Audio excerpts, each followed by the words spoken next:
I'm dead. I'm dead. Hello, and welcome to a conversation on the 2021 Northwestern production of Death of the Last Black Man in the Whole Entire World. My name is Linnea, and I am the dramaturg on the production, and I am here with Manna-Symone Middlebrooks, the director, and we're going to have a conversation about the play, a little bit about our process, and what's interesting to us about this play. So a little bit more about me. I'm Linnea, as I said. I am a first-year student in the interdisciplinary PhD program in theater and drama, IPTD, here at Northwestern. And along with production dramaturgy, I have my interests are in queer theater, Latine theater, and new work development. Yeah. And I'm Manna. Thanks so much for the introduction, Linnea. I'm a first year director in the MFA directing program here at Northwestern. Pronouns are she, her, and hers. And for me, theater making is really about excavation, unpacking the ways in which we dig through our histories, finding artifacts of personal and cultural past and using them to tell stories. And for me, that manifests in working on Black theater, new work, and like big epic stories like the one that we're working on right now. Wonderful. So before we really dive into our conversation, I just want to explain, take a moment to explain what a dramaturg does, because I think even in theater circles, that can be kind of a question mark sometimes. So a dramaturg is an artist in their own right. I want to start by saying that. And what a dramaturg does is helps to build the world of the play by giving actors, directors, and designers a shared vocabulary to talk about the world of the play.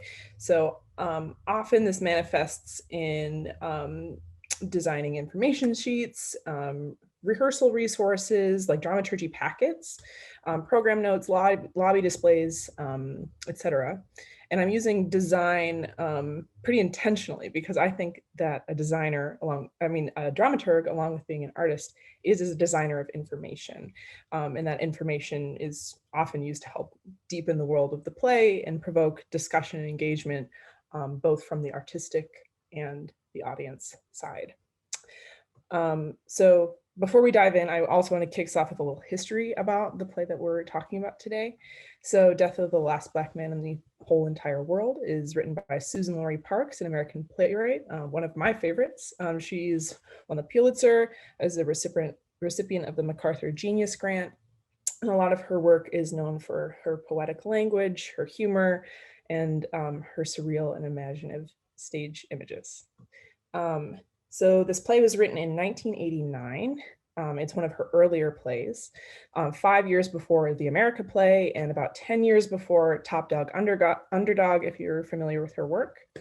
And the play follows the figure of Black Man with Watermelon in his journey through the afterlife, which Parks was inspired by the bardo as depicted in the Western version of the Tibetan Book of the Dead. And so throughout the play, Black Man with Watermelon experiences a number of violent deaths in which he keeps returning to the bardo, the afterlife, kind of cyclically. And while there, he encounters a chorus of other figures that aid him through his journey through death. So I want to now turn it over to you, Manna, and I want to ask you why this play now? Why Death of the Last Black Man in 2021? Yeah, so we began conversations about this play in 2020 before the election, but the country was already in a moment of civil unrest and kind of like racial reckoning. And when things start to go haywire, I'm usually like, what are the women saying? Specifically, what are the Black women saying? And Suzan-Lori Parks is one of my favorite playwrights. And so she was honestly like the first place that I looked. And, when I'm thinking about the ways in which Black Americans are moving through the world right now, it's important to think about how we take ownership and carve out space for ourselves in history, because that's always changing. Black people are the foundation of this country, even though this country has fought for years to dehumanize and erase us. And so what's really important to me is that we have a sense of like where we were, where we are, and where we're going. And Parks has this signature style called rep and rev. So she allows us to kind of experience something a bunch of times with slight variations and different attacks. And so for me, the rep and rev echoes our need to say his, her, their names to keep the spirits of Black people present in our bodies, in our minds, in our language, in the ways in which we move through the world, and in the way that we protest and engage in politics. At the same time, this is a large play. There are 11 figures, not characters, all gathered around to help a Black man transition. And that idea of fellowship, that idea of community, that fire is something that I miss. I miss being in person. We're in a year where we've been isolated for a really long time. And so I just wanted to hang out with a bunch of Black people around a play that has love and celebration and laughter, but also holds that pain and that trauma that has existed in our bodies for years and years and years. And that's really my experience of moving through the world as a Black person, of having to hold joy and pain in the same body. And that's not something that's fun to do alone. And like, something that I really love about this play is that everybody gathers to help a person. Everybody is here and we can poke fun at each other. This play is incredibly funny, I think, and really support people as they just figure out what it is that they want and how they love. But yeah, I just really just wanted some community and some fellowship and to not feel alone. And this play does not, no one is alone in this play. And I think that that's really special right now. So I did say a thing about how Suzan-Lori Parks writes figures, not characters. And so we have the way that I approach that in rehearsal is to talk about the figures as a kind of intergenerational collage of archetype. What Suzan-Lori Parks does really well is explode really is the right word, explode archetypes and stereotypes. We have characters called Black man with watermelon. So thinking about the relationship and the racist history of Black people and watermelons. Black woman with fried drumstick, another kind of like stereotype about Black people loving fried chicken. And the kind of like task for us in thinking about how these figures are really like the essence of a bunch of different kinds of people, a way of thinking about that is to say, like, who is the Black man with watermelon in 2020? My mind immediately goes to George Floyd. Who's the voice on the TV at the turn of the century? Or the Queen and Pharaoh Hatshepsut in the 1950s? I can say personally that Queen and Pharaoh Hatshepsut feels like a Jennifer Lewis or like Eartha Kitt for me. But like other characters, like the Lots of Grease and Lots of Pork in the 20s, Old Man River Jordan in 1619, right? These figures are bigger than any one single person. So they have the essences of all of those types of people. And because they're bigger, they exist in the great whole of history. Like that is the only container that makes sense for these bigger than life, these collages, these collections of types of Black people. Yeah. Yeah, I think that's something that's really fascinating to me about how Suzan-Lori Parks writes her figures, writes her not characters, and like what happens when you go to see a play and you realize you're not seeing characters, but you're seeing figures, that these outlines of the people, the bodies that you're seeing on stage are so much more permeable than like, I am not looking at a fully realized one singular person who has one timeline. I'm looking at somebody who represents an idea, a shadow, I think is what Suzan-Lori Parks says in her essay, Elements of Style, instead of a fully realized person. And I think that really speaks to the way that time is represented in a lot of her plays, especially this one, as being circular, as being as cyclical, not linear, not easily like definable in that way, which transitions us into something else that I find really fascinating about Suzan-Lori Parks' work, and that's the role that language plays in her work. That she's very particular about the language she uses, both around like, this is a figure, not a character, but also just in the actual text of the play. It's all very specific. It's very, she builds the world like orally.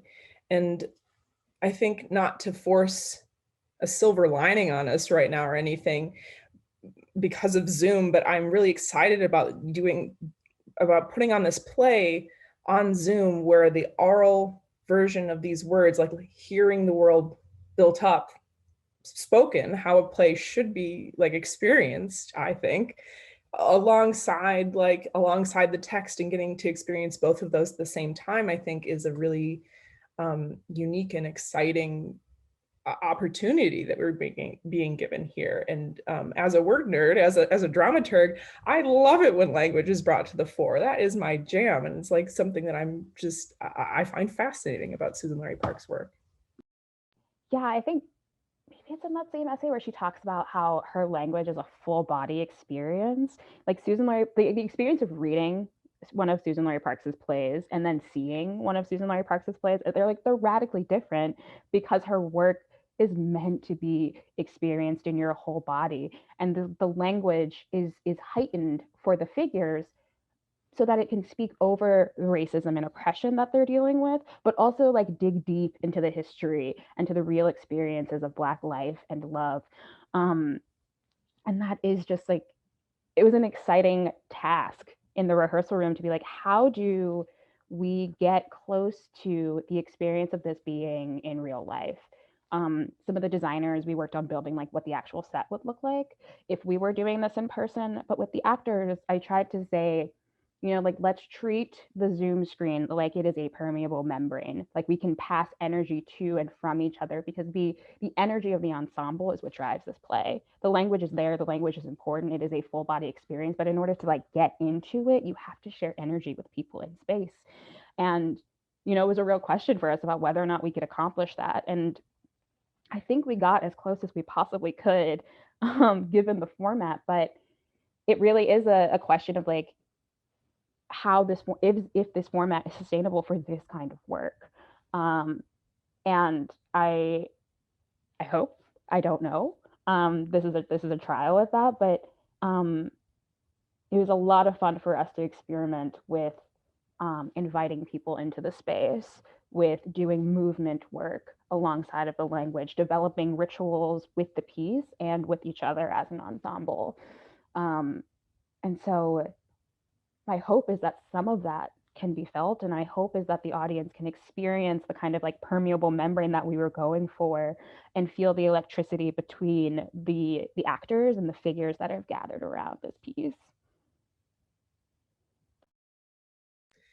To kind of close us out here, I want to talk a little bit about what each of us finds most exciting about this play. And I think, just to start us off, I think it's a great transition from talking about language, because as I said before, I'm a dramaturg and I love language. So I think that is something that I am the most excited about this play, both the like getting to experience the oral building of the world and the written building of the world, like getting to experience both of those at the same time, as I said. But I think just like what is contained in that language, the love and the joy and the humor. This is a funny play, I think, but all of that alongside this like deep pain and like grief, I think it's just such a rich and beautiful piece of work. And the rep and rev that you mentioned before, like getting to experience these same moments over and over and over, and getting to like really see them anew, is just, it's beautiful. And I think at a time where so many of us are grieving losses of so many different kinds, like all at once, it's like kind of healing in a way to like be able to be like immersed in this world, and like you get that sort of feeling of community, I think, from this play. That's the most exciting part for me. I think I said this earlier, but I really just wanted to hang out with a bunch of Black people. I miss it. I miss it so much. And this was a real opportunity for that. I mean, the fellowship, the community, the love is all in the play, right? We have romantic love between Black man and Black woman, which is special and should be protected at all costs. And then we have the rest of the figures who have gathered around them, and that kind of like familial, communal, I don't know, I keep saying fellowship, like that kind of love and protection and specialness I miss feeling the energy of that. It's something that is rare, and shouldn't be when working in theater. And so I'm grateful for the experience, and I don't think that there's anything about this play that is precious. I think it's jagged and rough, and like really like gets into what life actually is. And so for me, this play feels like it's like real talk. It's like, yeah, we have to let the things down and really engage with what's happening, and with each other as real people, and wade through it together, dig through it together. And I felt extremely supported by the ensemble in the ways that, like, in their vulnerability and their honesty and their approach to the work. And it's just so wonderful to have that. And the bits of energy that I was able to get through the screen while we were rehearsing are just so like life-giving, really, and invigorating, and gives me hope in terms of moving forward, at a time where it seems like opportunities are being taken away, and we have to continue. We're constantly in mourning and evaluating loss. Like this gift that Suzan-Lori Parks has given us, this gift of gathering, this gift of ritual, this gift of experiencing love, is not something I'm going to let go of. It's going to stay with me, because, I didn't know that I needed it until I was in it. And sometimes that's just how a play works on you. Yeah. Right. Well, thank you so much for having this conversation with me. This was so wonderful. And yeah, thanks. Anytime. Yes. I'm here. I'm dead. I'm dead.